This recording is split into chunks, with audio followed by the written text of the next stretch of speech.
नगर निकाय चुनाव में गढ़वा नगर परिषद अध्यक्ष में दौलत सोनी उर्फ आशीष सोनी की हुई जीत। लोगों ने पहनाई जीत की माला। दौलत सोनी ने देवतुल्य लोगों को किए आभार प्रकट। गढ़वा नगर परिषद की चुनाव में गढ़वा नगर परिषद से दौलत सोनी उर्फ आशीष सोनी की हुई जीत। गढ़वा नगर वासियों को दिए बधाई। दिनांक 27 फरवरी 2026 दिन शुक्रवार को गढ़वा के मतदान केंद्र पर हुई परिणामों में गढ़वा नगर परिषद अध्यक्ष पद से दौलत सोनी की हुई जीत।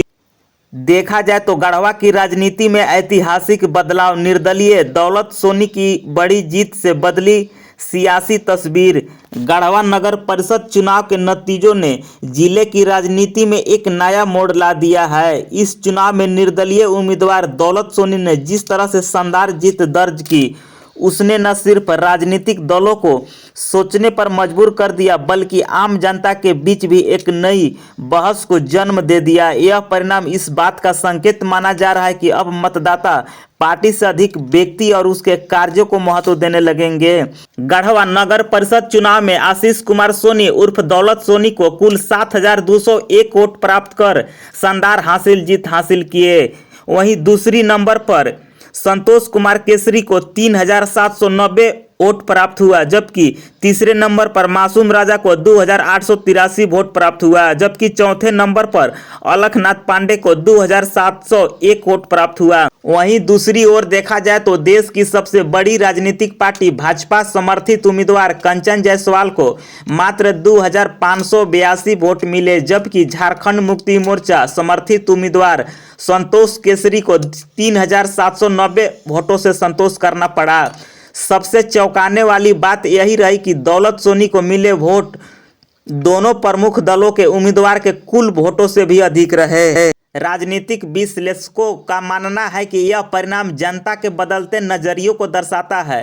पहले जहां चुनाव में पार्टी का नाम सबसे बड़ा फैक्टर माना जाता था, वहीं अब स्थानीय स्तर पर काम करने वाले जनता से सीधे जुड़े और भरोसेमंद उम्मीदवारों को ही प्राथमिकता दी जा रही है। दौलत सोनी की जीत इसी बदलाव का प्रमाण मानी जा रही है। इस जीत के बाद स्थानीय लोगों का कहना है कि दौलत सोनी लंबे समय से सामाजिक कार्यों, जन समस्याओं के समाधान और विकास से जुड़े मुद्दों पर सक्रिय रह रहे थे। सड़क, पानी, साफ सफाई, रोजगार और गरीबों की मदद जैसे विषयों पर उनका लगातार जनता के बीच उनकी मजबूत छवि बनाने में सफल रहे। यही कारण है कि बिना किसी बड़े राजनीतिक दल के समर्थन के भी उन्होंने इतनी बड़ी जीत हासिल की। वहीं राजनीतिक दलों के लिए यह परिणाम आत्ममंथन का विषय बन गया है। भाजपा और जेएमएम जैसे बड़े दलों के उम्मीदवारों की हार का यह संकेत देती है कि केवल पार्टी का झंडा अब नाम जीत की गारंटी नहीं रहा। जनता अब नेताओं के वादों से अधिक उनके कार्यों को परख रही है।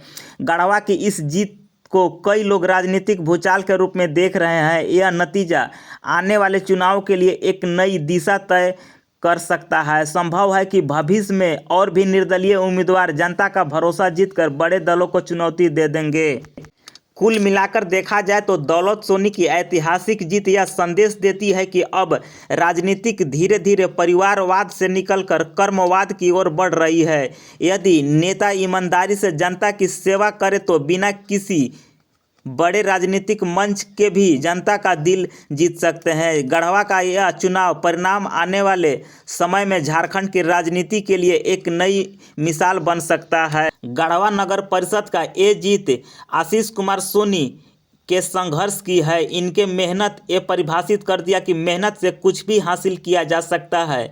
उम्मीद है कि इनके नेतृत्व में गढ़वा नगर परिषद का कायाकल्प होगा और सुंदर स्वच्छ गढ़वा का निर्माण होगा। इनके अनुभव और नेतृत्व क्षमता से गढ़वा का विकास होगा और लोगों को बेहतर सुविधाएं मिलेगी। देखा जाए तो सुबह से ही मतगणना केंद्र गढ़वा पर समर्थकों की भारी भीड़ जुटी हुई थी। हर राउंड के साथ माहौल और भी गर्माता जा रहा था।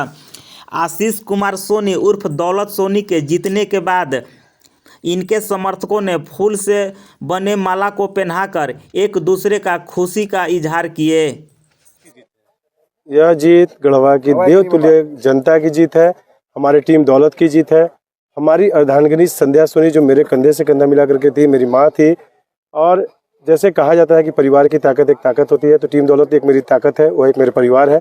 एक परिवार होता है जो अपने घर के परिवार, जिसमें मेरे सभी भाई पूरा अपना तन मन से लगे थे, और मेरे गढ़वा की एक एक देवतुल्य जनता जिनके पास हमने आशीर्वाद लिया था।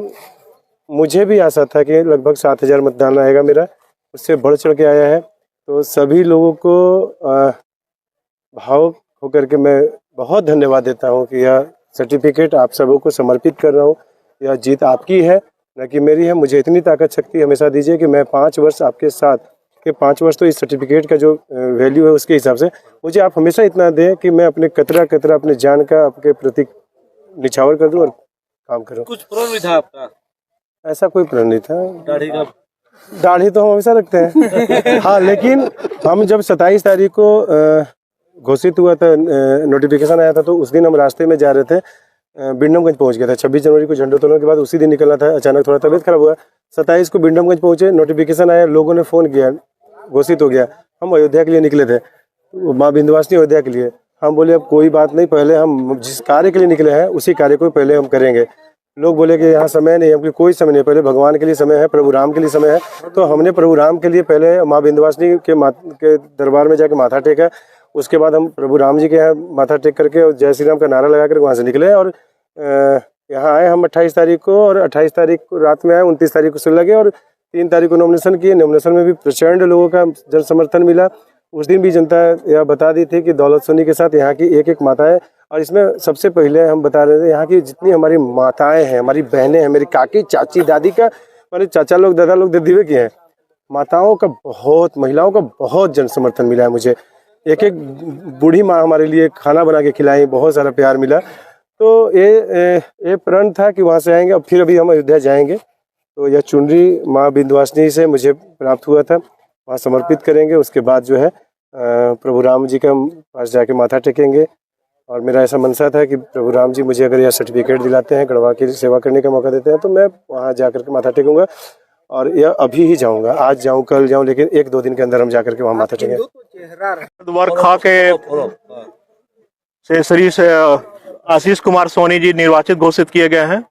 उन्होंने अपने निकटतम प्रतिद्वंदी श्री संतोष कुमार केसरी को कुल 3411 मतों से पराजित किया। इस प्रकार इन्हें निर्वाचित घोषित किया जाता है।